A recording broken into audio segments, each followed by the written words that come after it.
Bonjour à tous, ravi de vous retrouver sur canalturf.com. Nous allons évoquer le programme de ce jeudi 14 septembre, notamment son Quintet Plus, celui qui se déroulera sur l'hippodrome d'Auteuil, à savoir le prix Alain et Gilles de Goulaine, traditionnel Quintet Plus du second semestre sur la butte Mortemart. Voici ma sélection pour cette course. J'ai placé en tête le 7, le 5 et le 2. Ces chevaux se connaissent bien, à savoir Olympic Torch, Bird Parker et Starkov. Ils ont respectivement été affichés 4e, 5e et 2e d'un Quintet référence disputé le mois dernier, le 24 août, sur le programme de Clairefontaine Deauville. J'ai placé en tête Olympic Torch car ce jour-là, l'impression visuelle était bonne, le cheval a bien fini pour se classer 4e. En outre, il compte déjà 2 places en 3 sorties dans les quintets. Ensuite, je retiendrai le numéro 11, Inawen, compagnon d'entraînement de Bird Parker. Ce protégé de François Nicole est taillé pour réussir à ce niveau de compétition. Il faut donc s'en méfier. Il est sur la montante, il monte en puissance. Le 6, Le Mans, n'a pas couru depuis le mois de juin, mais le cheval a prouvé qu'il fallait compter avec lui. Déjà 3 places en 4 quintets courus, on garde. Le 8, Grand Départ, n'a pu faire mieux que 11e dans le quintet référence de Clairefontaine le mois dernier, le 24 août. Mais sachez qu'au premier semestre, eh bien, il avait signé 2 places dans des quintets de même acabit. Mieux vaut donc le racheter. Le 12, c'est Bonora. Bonora qui est au mieux, qui se présente en pleine possession de ses moyens. Le cheval reste sur 3 podiums consécutifs dans les handicaps. S'il a bien récupéré de sa prestation de Châteaubriand, pas plus tard que vendredi dernier, il devrait répéter. Le 10, Dalila du Seuil, c'est un outsider au départ de cette course.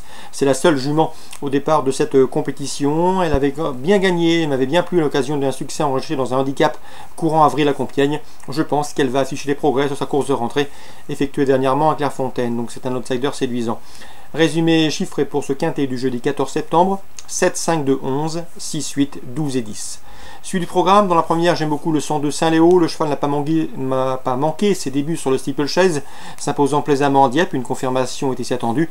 Même topo pour le 103 Follow Me Solder, un cheval qui a également débuté victorieusement sur le steep, c'était sur les programmes de cran. Il devrait lutter avec le 105 On The Go, un bon cheval qui débute sur les gros obstacles, mais qui avait montré de la qualité l'an dernier, notamment en se classant 2e du relevé prix Agado. Donc pourquoi pas un jumelé ou un couplet ordre, aller-retour 2, 3 et 5 dans ce premier rendez-vous. Dans le prix de Compiègne, groupe 3, belle épreuve à l'affiche de cette réunion du jeudi 14 septembre.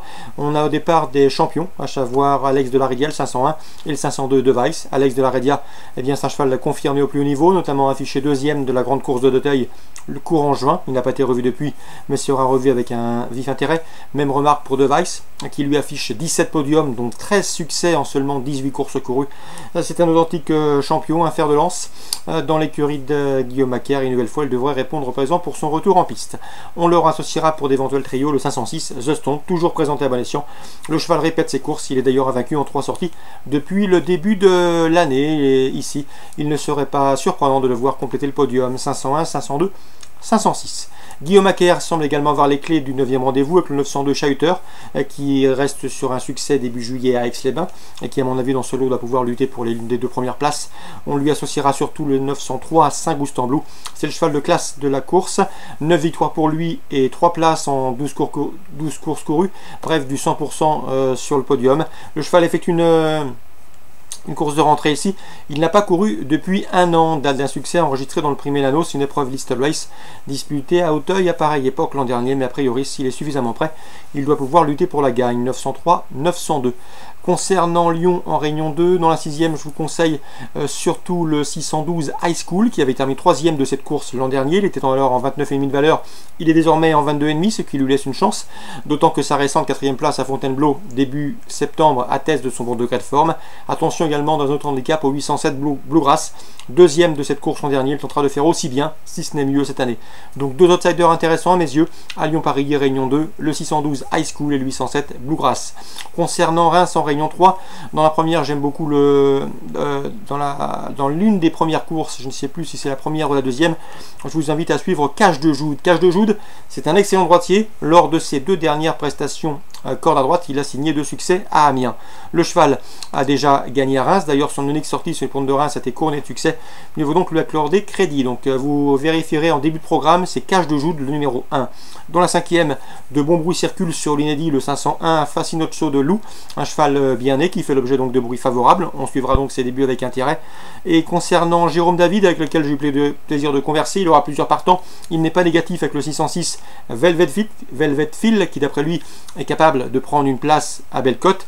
Et dans la 7e, le 705, c'est Camille Phil. Elle est irréprochable depuis qu'elle a couru sous la selle.